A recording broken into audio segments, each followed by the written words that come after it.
How's it going, everyone? It's Chase. Welcome back to another video. Today we're going to be on Tier Maker again. Not really Tier Maker, it's Photoshop this time. We're going to be doing the ranking all Modern Warfare maps. A lot of people wanted this on the Discord server. At the same time, they wanted the Siege maps. So thank the people that you're seeing on screen right now.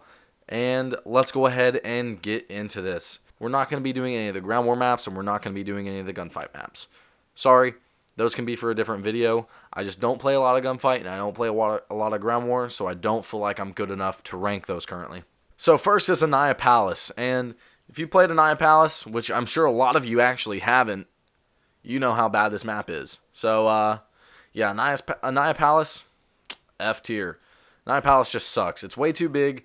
They want to move it to a ground war map. It should be a ground war map. It literally has vehicles on it that you can drive around with. A lot of cover. It's a camper's wet dream. You can camp everywhere. The Palace, there's so many dark angles. It's a poorly lit map. There's just so many things wrong with this map, and there's really no excuse for a map to be this bad. So next is Arklov Peak. It is one of the headquarters 10v10 maps, that sort. It can really pop up in any playlist. And actually, I like Arklov Peak a little bit.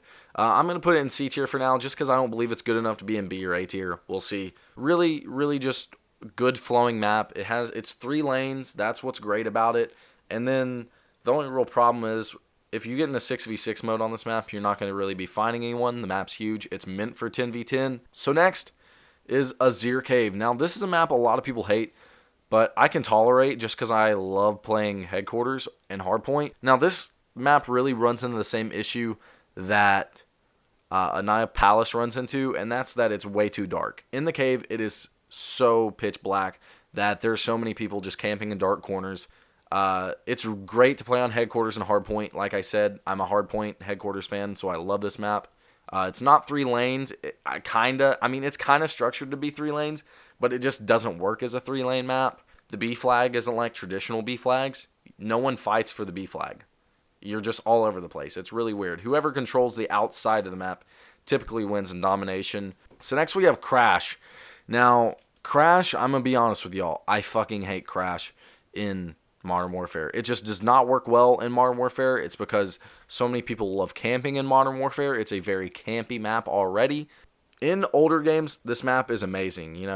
Games with a high time to kill, games that actually require skill, and not people just camping in corners. There's so many sight lines on you. People just camp in the hotel. People just camp on the walls. It's just not a fun map to play. It really isn't.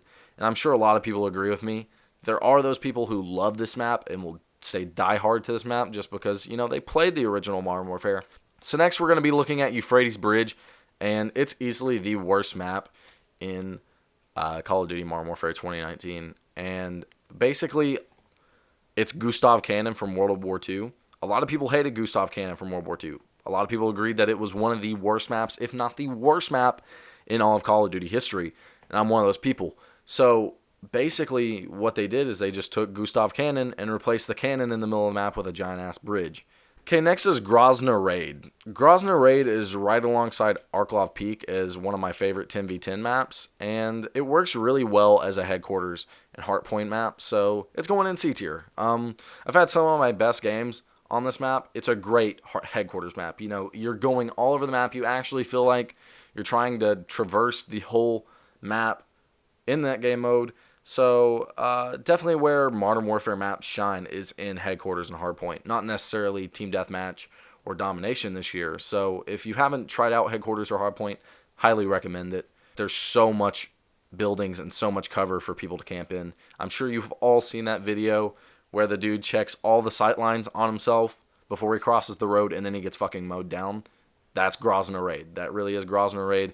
I really think that Gunrunner is one of the best maps in Modern Warfare, but I don't believe it's quite A tier yet.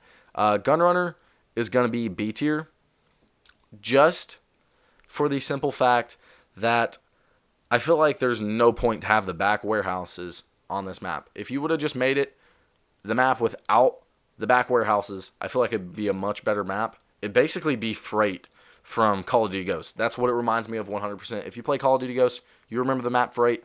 That's what Gunrunner is. To a T. It really is. If you like playing aggressive like I do, you'll love this map. So Hackney Yard. Hackney Yard is the one map that comes with base Modern Warfare that I really do think is A tier. Hackney Yard is a great example of what Modern Warfare map should have been. You know, it has a low time to kill, so make people play aggressive. Force people into rushing. Don't allow people to camp so much. Sure, you're going to get the people who camp on top of the buildings, but other than that, Hackney Yard is constant in-your-face action, and that's what I love about it. Like Gunrunner, it excels on every single aspect of game modes. There's really no weapon that does bad on this map. So next is Piccadilly, and Piccadilly, I'm honestly, like, I don't get why Piccadilly gets so much hate. Don't get me wrong, it's not a good map at all. It's definitely low D tier. It really is. Piccadilly just, the problem it has is it's so open. It's so open. And when you're trying to capture B tier, or B flag, sorry, and it's in between those buses, it's just grenade spam after grenade spam. You get the people who are going to camp in the rafters or the store and just snipe you. It's just a very bad map. You're going to have to run around the outsides and take forever to go across the map because the map's huge to even feel like you're doing something. And it's just a very annoying map. Everyone hates this map, and it's understandable. But it doesn't deserve some of the hate it gets because compared to Anaya Palace, Euphrates Bridge, and a map we're going to mention next, it definitely is better. So next is Ramaza. I hate fucking Ramaza. It is by far the worst non-10v10 map. It's terrible. I really hate Ramaza. I think it's awful. I don't know why. I just hate it. There's so many places for people to hide. It's a dark map in some situations. It always feels like there's people looking at you. The spawns are absolutely horrible. The only game mode that I found this map is fun on is Cyber Attack, and that's it. That's really it. Even with like night vision on, this map sucks.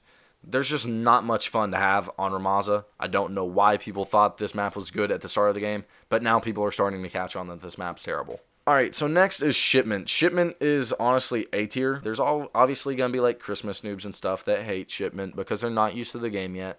They're not used to Call of Duty yet. But if you love chaos and, you know, you just love constant action, Shipment's the way to go. A lot of people love Shipment just like me because of how chaotic it is. Yeah, Shipment, just very fun map. You just got to keep your calm and cool. Okay, next is Shoot House. Shoot House is also A tier. Shoot House there for a while was easily the best map, and it arguably still is the best map. Constant in-your-face action. This was the first map I dropped my 100 kill game on. Did it with the AUG. Very classic styled map. Obviously 3-laned, which is great, and that's what people love. That's what people wanted. We were asking for an aggressive map. They dropped an aggressive map, and it's been great ever since. That's why so many people begged for Shoot House 24/7. I'm sure no one's going to argue with the fact that Shoot House is A tier. Okay, next is St. Petrograd, and I really like St. Petrograd. It's going B tier. St. Petrograd is honestly a very good map. I feel, however, like it could do without the, side of the map, apartment side of the map. And I'm sure a lot of you know what I'm talking about. It's just a part that no one goes to, but occasionally someone does and they just camp. There's no point for that to be there. It's structured just like Shoot House and being a 3-lane map, and I love that.